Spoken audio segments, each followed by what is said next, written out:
let's get into it. Excited about chatting with you about was, the real world needs of clients at agencies. As a guy with a background in some decently sized agencies of some repute, both positive and negative, depending on your opinion in the world, of how people feel about agencies. I think one of the, I'm just saying in general, I think one of the big issues is agencies aren't necessarily aligned with the real world needs of their clients. I think there's a gap kind of happening there. Yeah. And I'm curious, how you feel about, or as somebody that has built successful agencies and gotten exits and really built the structure. Yeah. How do you feel the agency's needs are, or how do you position caring about the real world needs of the clients at the agencies? Because I think, to be fair, there are agencies that can fail clients, but there's also a lot of clients that can just wildly fail the agency because it's a simpatico relationship. Yeah, I think that's a really good point. So first of all, I'd love to take credit for the building and the exiting, but I'm supportive of great founders that I worked with. And there you go. I love it. I love it. And look at that, man. This is fantastic. Yeah, exactly. But no, I think this is really brings up a great point, because agencies, there's so many of them, right? And it's hard to really know when you're finding a good one. Plus, you look at some of the really big ones that have grown and built, giant brand names. And then, how do you know that you're really getting the treatment that you need, that you're getting the most value for the money that you're spending? And, a lot of them, they get very bloated and they become process heavy. And there's kind of like a medium that needs to be found for every brand at the unique stage that they're in and what their need is. So it's great when you can find an agency partner that you're with for 2, 3, 4, 5 more, years. But a lot of brands, they do need to evolve and graduate and say hey, they were really great for this stage or these last 2 years of where we were, and then we needed to make a change for someone new. So I think for agencies to really be the best that they can be for brands, there's a lot of accountability that needs to happen on both sides, right?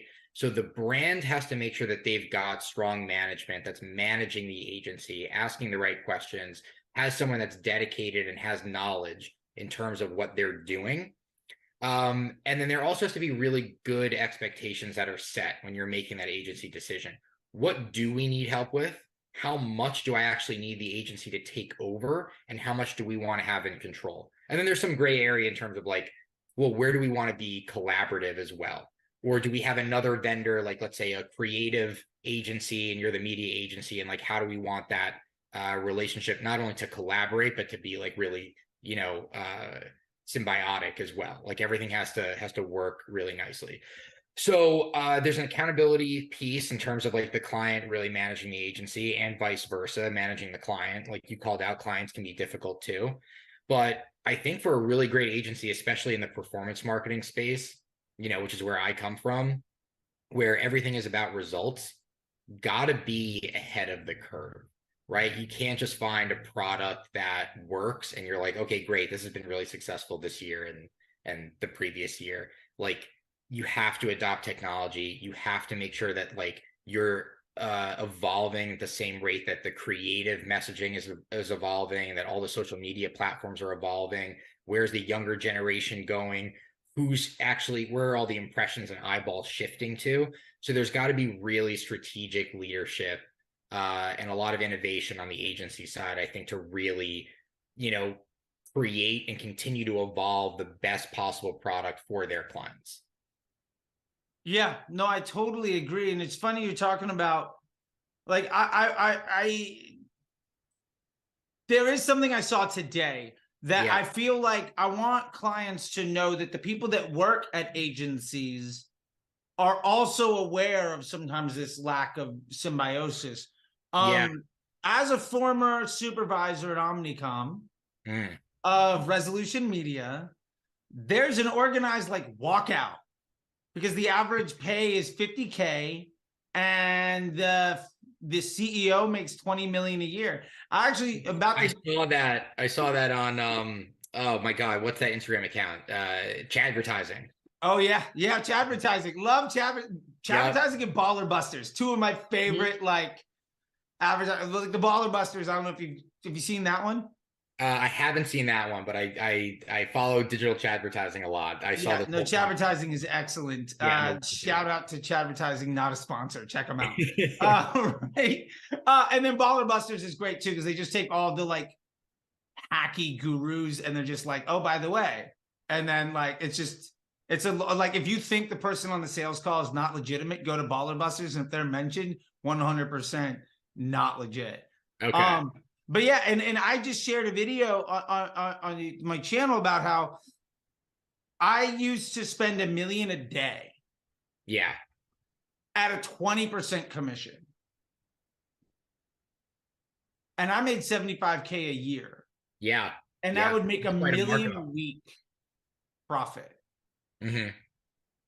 Like, that is ridiculous. Mm-hmm.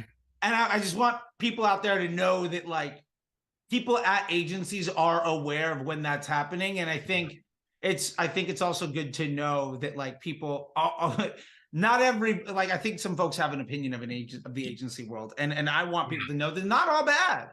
Like, they're very good people in the agency world. It's just at some point it gets bought out by a holding company and bought out by a holding company and bought out by a holding company. And then it's a bank. Yeah, yes. I think that's actually a really good point, right? Because you have the big five and you've got all the agencies that have been acquired by the big five and are kind of like living in that ecosystem. And then you have all the startups, right? So I think in my experience, I work with a lot of growth stage agencies, which is where, you know, my focus is. There's a lot more on, I think, the profit sharing side. Now, they all have different approaches. I can speak to, like, you know, the agency that I came from. We were very transparent. Like, it was commission based. Essentially, there was an ask for people to kind of take a haircut on their base with uncapped commission. It was very transparent. You know, your level of your role was on like a document that everyone that was your peer that did the same job had access to. So the salaries there was a lot of transparency there. And then it was commission based. So if you crushed it, and it was all communicated and agreed to, so everyone knew exactly like how much of the take home they would get, and the better they did, if they could actually scale their clients and we could bill more, they would earn more. So you had a lot of people that were, you know, really doing very well. The clients are doing well because, like, their campaign managers and their teams are heavily incentivized for them to perform, right? Like, most of the time, the majority of the time, like in an ideal world, you're only scaling if there are results there. And we're talking about, you know, previously, like, accountability on the client side. If they're just scaling inefficiently, you know, it's on them. And a lot of them, you know, if they're savvy enough, they're pre-negotiating that. Whatever they're like, hey, we're not scaling, we're bumping budget. But, you know, the staff is highly incentivized. That creates a really competitive environment, right? So you have the best of the best that's sticking around. The people that can't hang, you don't really need to fire them because they're going to leave. Yeah. And you have this like natural progression of like only having great marketers that are there. They're competing with each other. It's a really healthy environment. And like that proved to be really successful. So I think like you see that more with these, you know, kind of entrepreneurial environments, not so much with the bigger ones. But if you're, you know, a brand and you're looking to hire an agency, these are things that you might not think about or know to ask that you should be asking in terms of like, how is the team structured? How are they compensated? How are they incentivized? Like, you want to know who you're working with, meet them, and understand how they're actually incentivized. Is this just a job to them? Do I need to stay on their ass 24/7 to make sure I'm getting results? Or is it more of a partnership? And you want your client to make it feel like this is a true partnership. No, absolutely. And I think that really brings it straight to, like, everything is as good as the foundation, right? So it's like, from either the agency side, and for the record, I think we were talking about this right beforehand, and I think this is a great way to put it. Yeah. We were talking about, like, I like to say work is never done. It's just in various stages of completion. I think everybody that's freelancing is running an agency. It's just that agency might have one client, or it might have like 50. Like, you're still, in the way that we're talking about it, it is a service industry job where you are being outsourced to deliver something for somebody. Depending on however your org structure is, it's still relevant. So with that in mind, this is not just about, 20 client, 100 client, 50 media buyers with 8 clients a piece, like agencies, which, like I remember those days a couple times. Jefferson Boulevard in Marina Del Rey, if that means anything to anybody, like, whew. But yeah, so with that being said, like, I think it's all about the foundation. I think you're only as good as, where you get started. I think it's very hard to recover when you have a bad foundation. So talk to me about like maximizing your relationship with the agency and the client at the very beginning, and what are some of the biggest pitfalls to avoid there? Because I think so many people are just like, oh, I just got paid. And either they're really nervous because they don't know they can deliver, or they're like on the other end of the spectrum where we're talking about these more illegitimate agencies that are more like a bank. They're just like, fantastic, I need to get to that second contract being written so that I can give this to an entry-level employee and get my good ones onto the next client. Yeah. I mean, I think everyone that is kind of gone off on their own, you can define it as an agency, but you're a service provider, right? Yeah. It's all about relationship. And I think that there's, we've talked about this before. There's like the actual value that you drive, and then there's the perceived value that you drive. And I think that they're weighted equally. And the perceived value is not a lie, right? It shouldn't be smoke and mirrors. It should be the gray area. Like, that's how I put it. It is really more about like the relationship building. It's the setting of expectations. It's communicating properly. It's making sure that like you and your client or clients are all on the same page. Really setting the tone, I think, from the sales process. And look, like, you're trying to close someone, obviously there's a sale involved, but once you're in there, right, like, there's no value in closing that deal or going through the sales process if you're not going to have a lengthy relationship. Like, that's where the value is going to exist. So once that contract is signed, right, like, how are you actually setting expectations appropriately? And I think creating perceived value with that client. So even though the contract's signed, how am I adding incremental value to what they see right now? I think a lot of that comes down to like, asking really intelligent questions, making sure that you're spending time really getting to know their business, what the pain points are. Ask them, what their customers' pain points are, right? Like, what are the objections and fears that your customers have? How can I use that with whatever the services that I'm providing, whether it's advising or if it's media or if it's creative? Like, you want to have a good understanding of that. And I think if you're working with, regardless of who you're working with, but especially if you're working with a founder and that baby, that product or business is their baby, they're really going to appreciate like these types of questions, because you really want to dig in and understand. And then separately from the business, just get to know them as people, right? So I think that's what really creates, this strong, stickiness, that value, like, gets really deep into the gray area where they start saying, okay, I'm really seeing this person as a partner, not just as a vendor or an agency or a service provider. Yeah, no, I love that, because I think, everything is colored by the first impression, right? And I think so many people just wildly undervalue that. And above and beyond just that first impression of the conversation, it's also like, how you're being treated, right? Yeah. And at the end of the day, it is, I like to consider it like a service industry job. Yeah.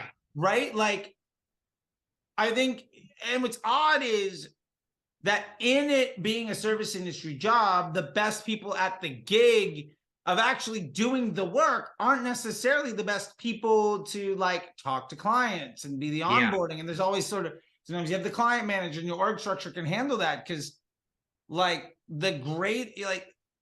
I think there's an issue that we have this really good media buyers are very like alpha mentality, like entrepreneurs, right? Like, I like to think of it as it's like a fighter pilot or like a Wall Street bank. Like, you watch like Wolf of Wall Street, like that. Like, I've been in that room where it's ad agency dudes just crushing like $1 million days.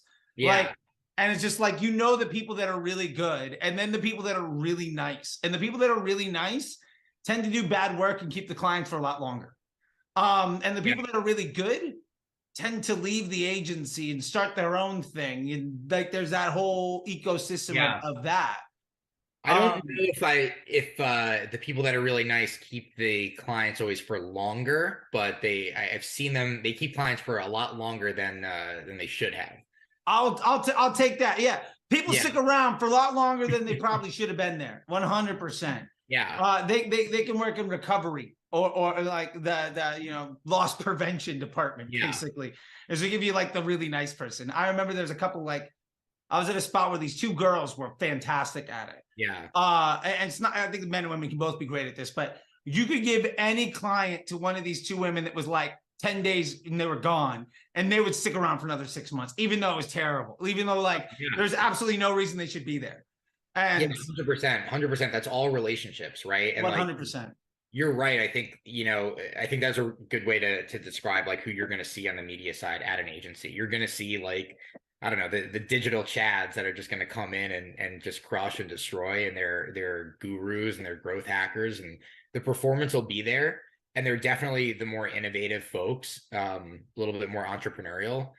But you've got like on the other side, the perceived value people. Not to say that they don't have actual value, like they do, but their strength is going to be in the relationship building. It's going to be in the storytelling. A little bit less in the execution. But I also think that there's a beauty in like having an agency where you can have a team, especially if you're pairing people up, right? Like strategically pairing one of each of those folks up, or having, I mean, that's really why there's an account manager. Or a client success director, whoever's really the relationship manager that can really step in and be the communication point of contact for the jet pilot to really go in there and execute and be, precise and be a warrior. So I think, looking at your personnel and staff and like looking at the different ways that you pair people up and evaluate talent, who can be a manager and who can be an executor, and an individual contributor, like that's really critical in terms of just managing a team. No, I totally agree. And with that being said, knowing that there's multiple roles and knowing that there's a lot of different places that how an agency can service a client, I'm curious, what are your thoughts on like, what is the role of the agency in the brand story? Because you mentioned like they might be the right person now, but they might not be the right person for later. And how does that evolve, at least in your experience? Yeah, it definitely, especially in the performance side, right? Like my background's in performance marketing and e-commerce. So I think that is very telling, because a lot of brands, like they may have an ultimate or aspirational goal of having a full in-house team. Where you kind of own and control. And a lot of them are really open about that from the beginning. They'll sign with an agency and say like, hey, look, like we really need you to get us to this level. And then my goal is to bring it in-house. That's great when they're kind of transparent about that, because they're setting a target for you. Right. Not that that's always definitive, right? You get to a certain point, if you've added enough value and they're like, hey, we can't get rid of you. We can't afford to, that I think is a benefit too. I wouldn't be afraid of the transparency coming from a client on when they want to make a transition.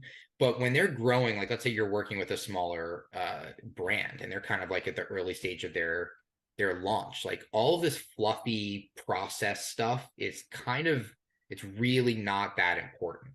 It's all about just executing, moving fast, keep me, at a strong ROAS or a strong MER. Like I just have to have money coming in.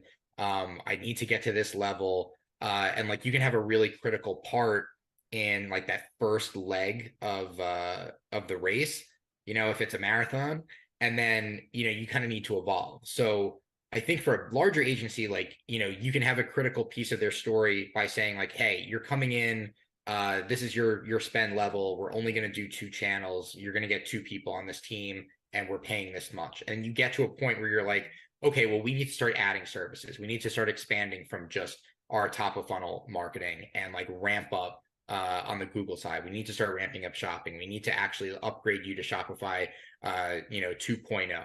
We have resources that can help you along with all of this. We want to take over your email, right? So like you can have a critical part in growing with them. But if you are more of a boutique agency and you're going to keep your staff limited because the founders don't want to scale too fast or manage too much, you might just say like, hey, we're kind of at our limit. I think a lot of businesses don't want to do that because they want to retain the business. But I do know an agency in the space that like they consider it graduating, and they talk to these clients and say like, hey, we really help you up until you're, 20 or 30 million ARR. And then we pretty much will graduate. We'll let you graduate away from us, and we'll make those intros to strategic like agency partners that we have that kind of take our top guys. So I think that they're a critical piece of the story, and you want to have success during whatever part of that timeline is, and have the brand founder speak really highly about you and recommend, your services to other brands that are where they were when they worked with you. Yeah, absolutely. And to that point, I think, to be fair, bigger isn't necessarily better either. Yeah. Like, I know plenty of people that do one thing pretty well. Mm-hmm. And like maybe they're the 5 million to 20 million agency, and they got a 5-person team. Yeah. And they're really good at that work, and they do the same stuff basically every day, in and out, and they're able to really iterate and get into the weeds of that. And their workload is less, and their take home is more. Yeah. Than, well, everybody but the folks at the top, and even the other folks at the top of places that have like 20 clients that need to hire, because the more clients you have, you also have larger legal, you have larger payroll, you have larger liabilities, insurances, like operating costs skyrocket with agency client volume. Yeah. And like on the side of just being a successful entrepreneur or a successful agency owner, like measuring your worth by the bank account. And I'll put it this way. I know plenty of people that run a 7-figure company that make 3 times, 5 times as much as the folks that run the 8-figure company. And I mean, the person at the top, what their actual take home is. Yeah. And it's like, sometimes people work really hard to figure out a way to give themselves a day job where they're making less money and working a lot harder. Yeah.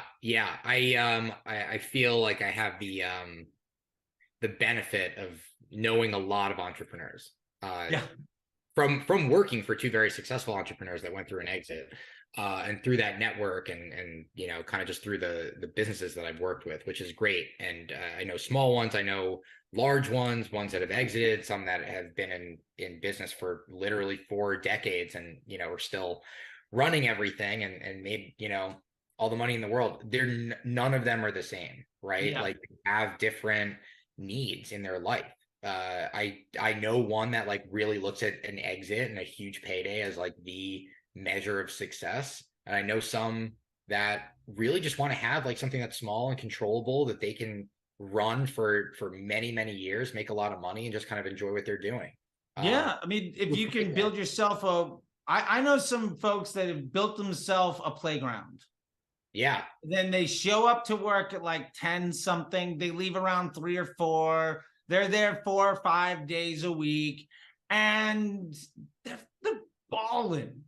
Like, yeah, it's not to say that they're like lazy or anything. They're just really good at what they do, and you don't need them. Like, and I'm like, an agency's value isn't by how much work that they do. Yeah, and let me ask with that, like, I'm curious of like, I think ultimately agencies are measured by how do they help the brand grow? How do they drive revenue? How are they helping with conversions? You know what I mean? And yeah. Especially when it's performance agencies, right? Of email or paid social search, whatever it happens to be, there is a bottom line dollar valuation. And I'm curious how you've gone about like understanding, like, helping people understand, is your agency helping with conversions? Like, what do people need to know?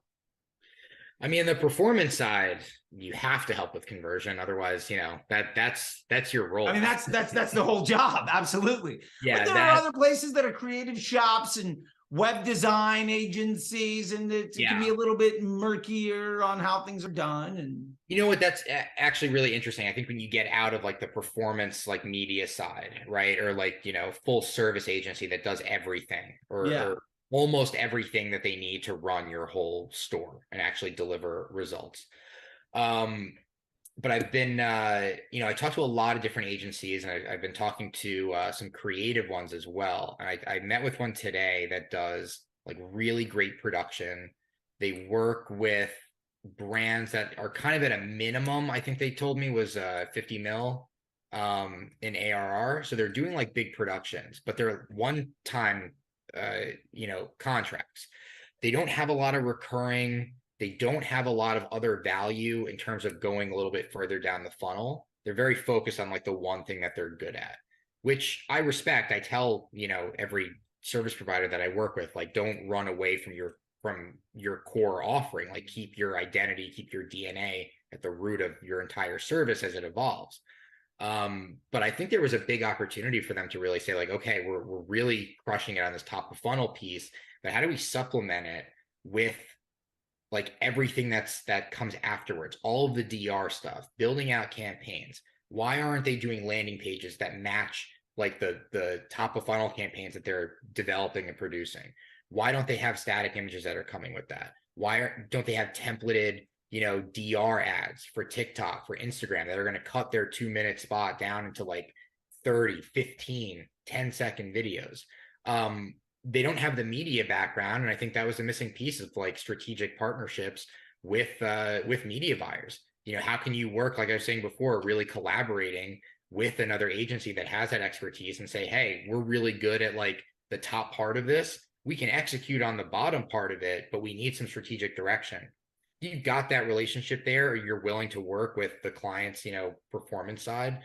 That is really going to be a symbiotic relationship that you can build. You can sell bigger packages. You can retain them by, you know, I think doing a refresh every quarter or every campaign, whatever it is, at whatever size that they are.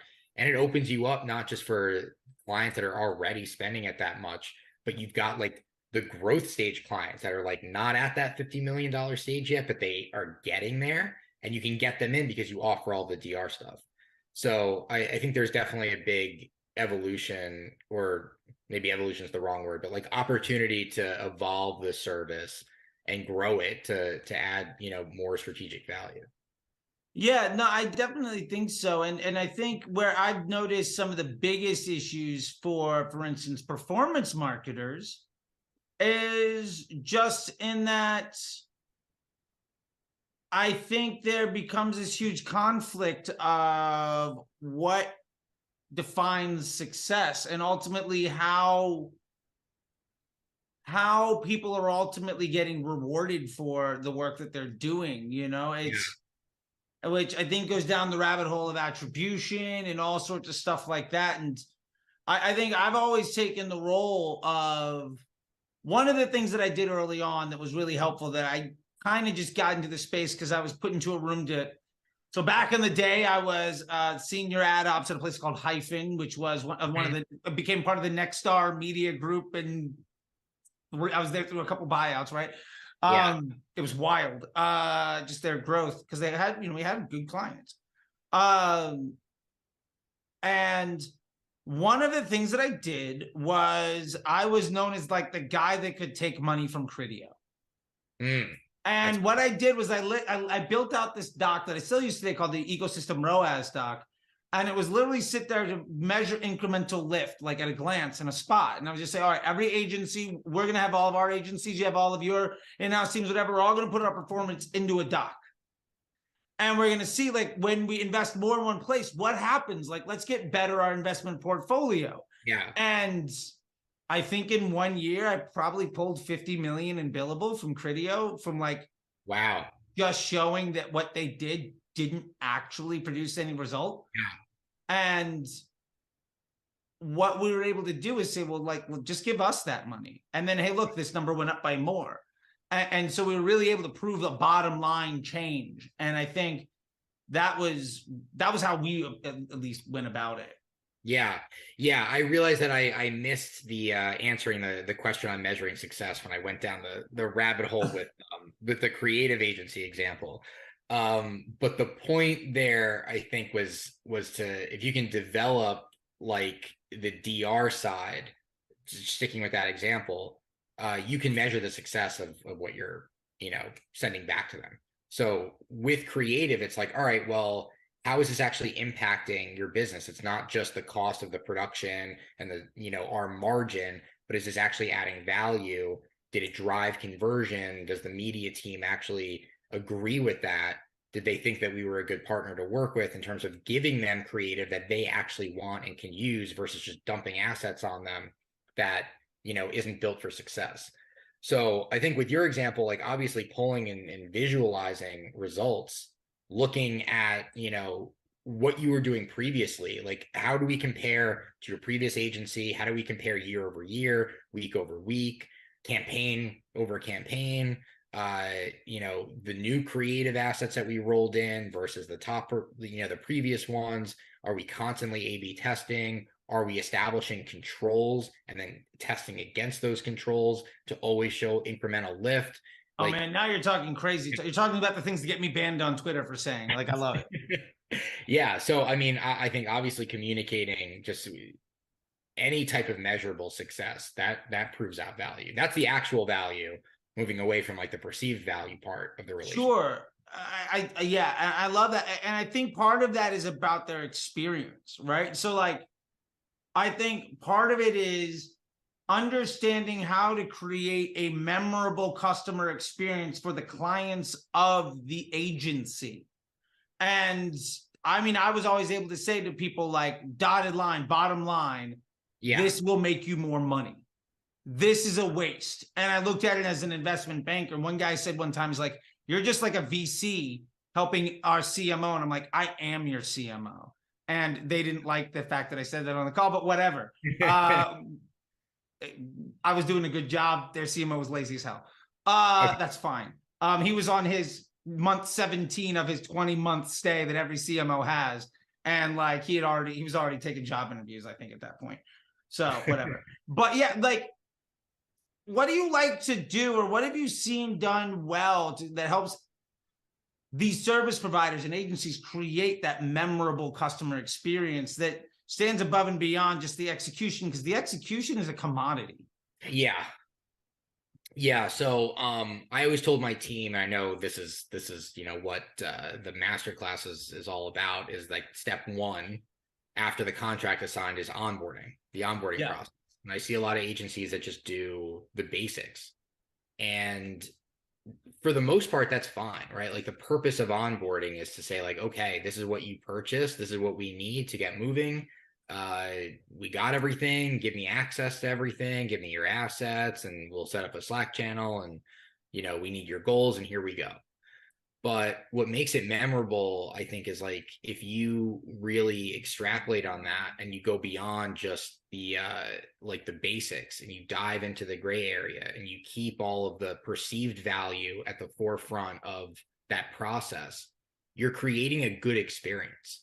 So for a marketer, like to understand that, like think about how you handle CRO or how you're looking at someone's website or landing page. It's all about the user experience. You have creative and then you have to drive into like a premium experience that closes the deal. So I think it's the same thing when you're still dealing with people and they purchased a service. So having, being really on top of communicating, sending them all this material that you have worked out, especially if you can have it branded towards them and it looks really personalized and curated.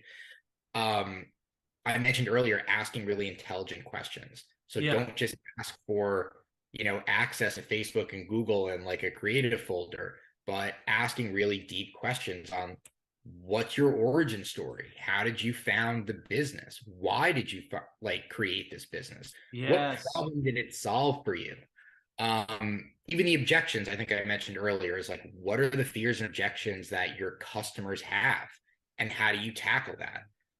What are brands that you aspire towards? Like, show me creative examples of competitors, or just not even competitors, other brands that are in other verticals that you really love, like the way that they do things and communicate. So like digging into that gray area and asking those questions, materializing all of that in your onboarding like process and your docs, like that makes it really memorable. So there's gray area there, but that's still execution. And then on top of that, like you need good account people that can communicate this, that can really like, they have to have energy. They have to be professional communicators. I talk about matching the client's tone too, right? Like you never quite know if you're going to get on a call with someone new, like what's their energy level? What do they value? So, people who are people, I'm a people person. Like not to go through the old like Office Space joke of that having no value, but like there is a ton of value in understanding and reading people and making sure that like you're creating a good experience for them to meet the team and really start with you and your service. Yeah, and I think sometimes client market fit is just, I've been with extraordinarily DR focused founders who don't give like they dread the first 25 minutes of every agency meeting. Where it's just like, hey, how you doing? Okay, great. This is what we did last week. They don't care.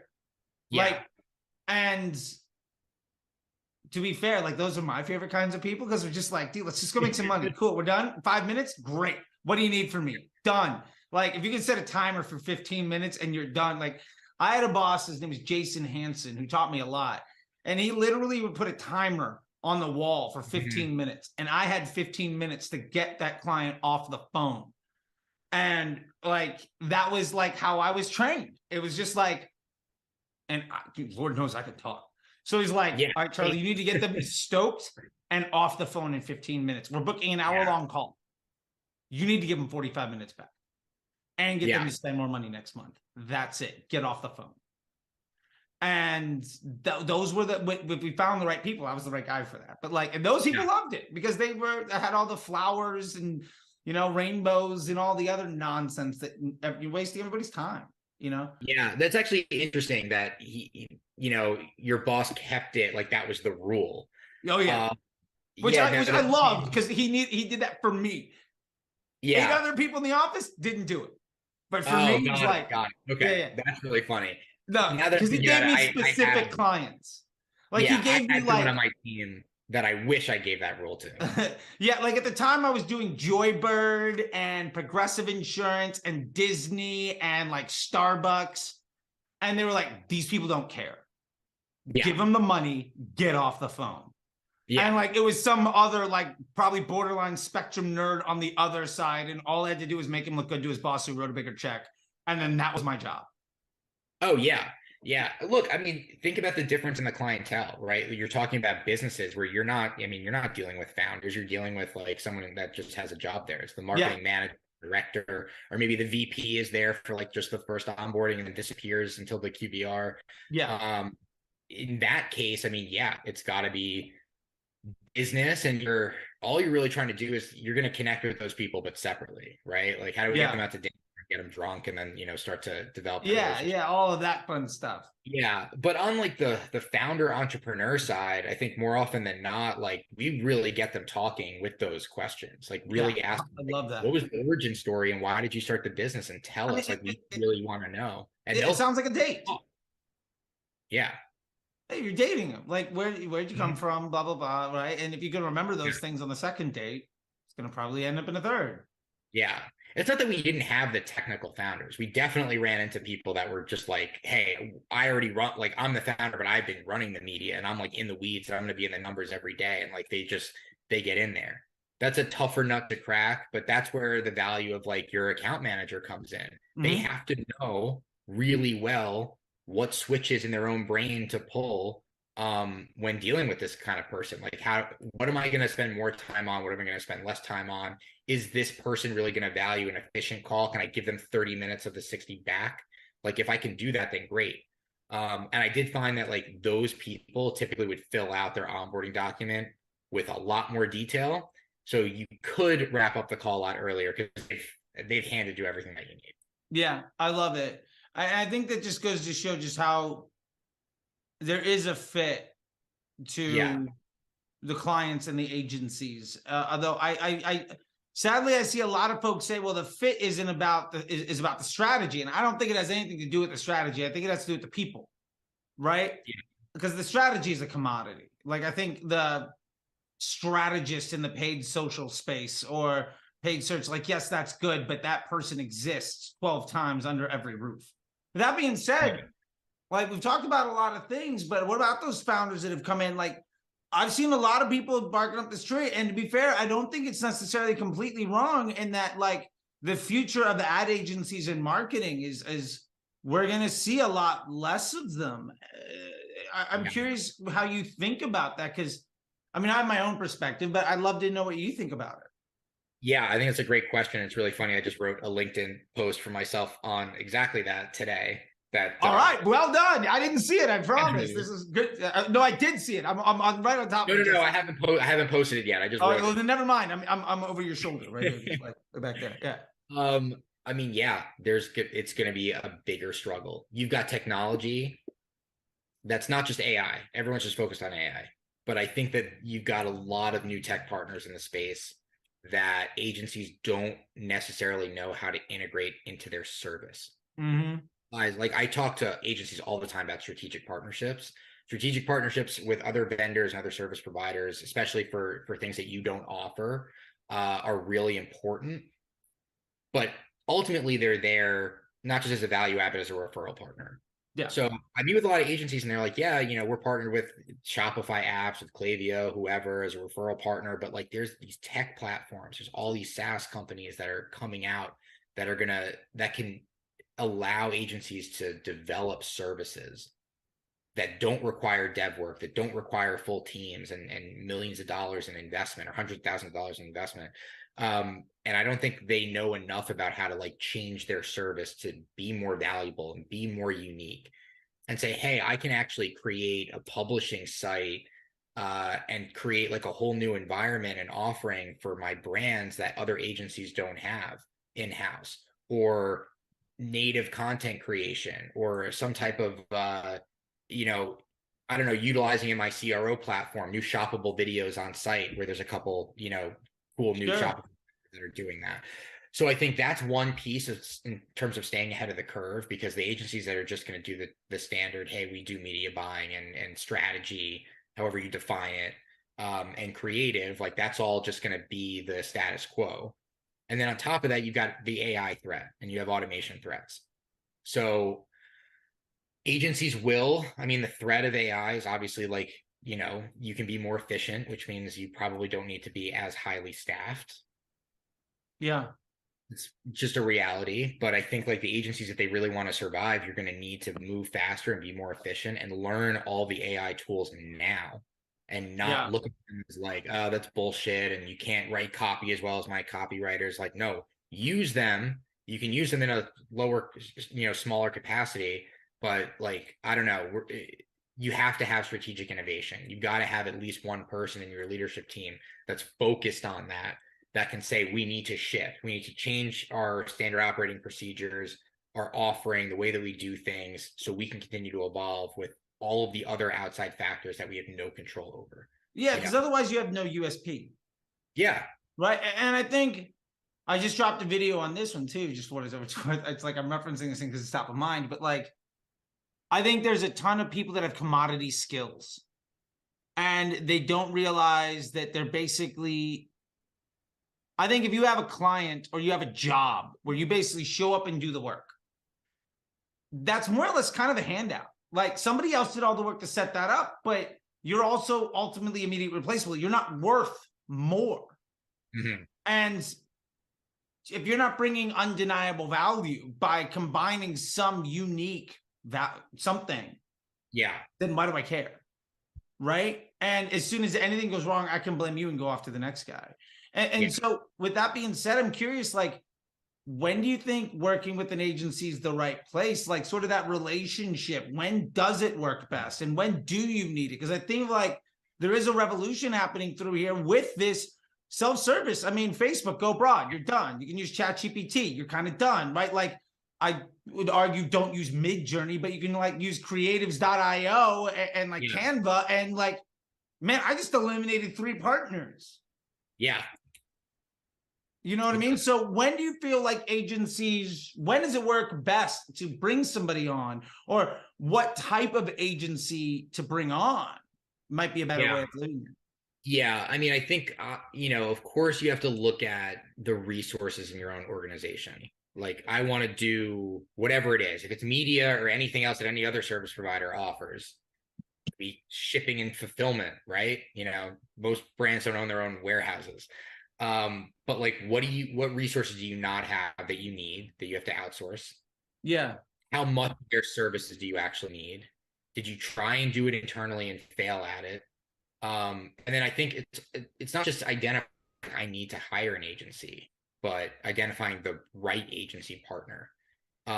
Is it just going to be about execution and like their track record for brands in a similar vertical, or are you meeting and working with people that are impressing you with like their strategic thought process around your brand specifically? Are they going to do things different, even if it doesn't work? Right? Because I think with all the tech and like AI, you can have Chat GPT spit out basic stuff. Like you can say, hey, write me a script and give it a bunch of, prompts and value props and whatever. And it'll give you a basic, what you need. But do you want to be really disruptive? Do you want to, change the narrative around your product or your vertical? Are you trying to compete with people that are with other brands that are way out of your like realm right now? I don't think that's going to come, at least not yet, from a machine. And you still need human thought and human creativity to help you do that. And a lot of the time, I think it's like multiple people brainstorming together. So I think it just depends on like where you are and what you need. Do you have the resources? Maybe you do, and like they're not cutting it anymore. Sure. You need fresh, you need new brains and new ideas. That could be a time to say like, hey, we're going to go to an agency. Maybe we're not looking at it long term. It could be a temporary boost, and we're going to do a 6-month contract and see if they can, be a little disruptive in what we're doing, and then take it back in house. So I think there's a lot of different ways. It's just about asking yourself objective questions, and trying to just be intelligent about, what are you trying to accomplish, and do I have the right resources to do it? Yeah, I love it. And I would add to that, sometimes, like, I would focus, do I need this? Yeah. Like, for instance, at Under Outfit, we didn't hire a CRO company. Like the CEO was handling like web page design. Yeah. Until we got to 40 million a year. Mm-hmm. And like the website was not great, but like that wasn't the problem. Yeah. It seems to be, producing a lot of revenue. Yeah, we're doing all right. And I think people just hire out because they want all the sexy things of whatever is important. But like when it's right, I think for me, it's when it's somebody that's better than you at the next best area of opportunity, hire for that in a way where, like, for instance, I've hired email teams. Yeah. And sometimes I hired them because I knew they were robust enough to just not do it poorly. And if I paid them to do the job, I was going to make profit off of that investment. And I just needed that box checked. Yeah. Like, it's checked. We're profitable. Cool. Done. Moving on. Because I that's not what's going to make me go from 50 to 100. Yeah. I just need to make, like, that's what's going to allow me to not screw up the 50. And their whole job is to make sure that I never need to talk to them. And I told that our buddy Dylan Ander at splittesting.com, I told him when I signed him on for a client, which they're great, I told him, like, I'm going to pay your fee, and your job is to make sure I never notice that you work. Like, I want 5x my traffic and my conversion rate to stay the same. That means you're doing a good job.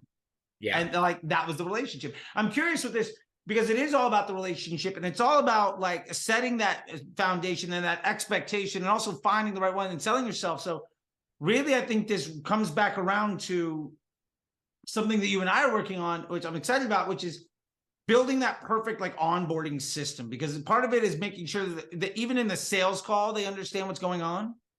And I mean, we don't have to necessarily get too deep into it because there is a masterclass. You can check that out, links down below, and I highly recommend that. But I'm just curious from your perspective, like, what goes into building the perfect agency onboarding system just at a 50,000 foot level? Because I think that so many people don't know what they don't know. And they also don't have a guide to help them get there. And we built that guide, but I think even if they don't check that out, like what is included in a system where you would say, I need to have X, Y, and Z all covered? Yeah, I think it's a really good question. And there's a lot of different ways that you can approach it. It's similar to saying like, well, what do I currently have in place and what am I missing? And then part of what I'm providing in the class is also like a self-assessment for post-call. But I think this separately can also be a self-assessment on like, well, what else can we include? So that you have the basics, right? Like what are the basics that I need to have a successful onboarding, which is of course access, just so you can deliver on whatever is in the agreement. I like to go into like, okay, what is all the other, supplemental information in the gray area that I don't have? You're essentially taking over from the sales process. Everything's happened with the seller in most traditional scenarios. And then it's being passed off to the execution team. So you're there to maintain trust. Not yes, you're starting from scratch a little bit as the salesperson goes back to doing sales and works on the next one. But you really have to maintain that trust and get as much information from the person that closed the deal, so you already have it and you feel like you were involved. So how do you really do that and record it? Make sure that you're just aware when you get into the first call and conversation so you can speak to it. Send detailed, whether it's an onboarding questionnaire or documents that you filled out over to them that actually shows and says like, hey, we've got all this information here, and what I don't have, I'm asking you for it. You want to be able to like kind of pre-prepare with templates. So first point of communication, like I'm templatizing emails that go out, welcoming them in. Here's everything that you need. Here's everything that I need from you.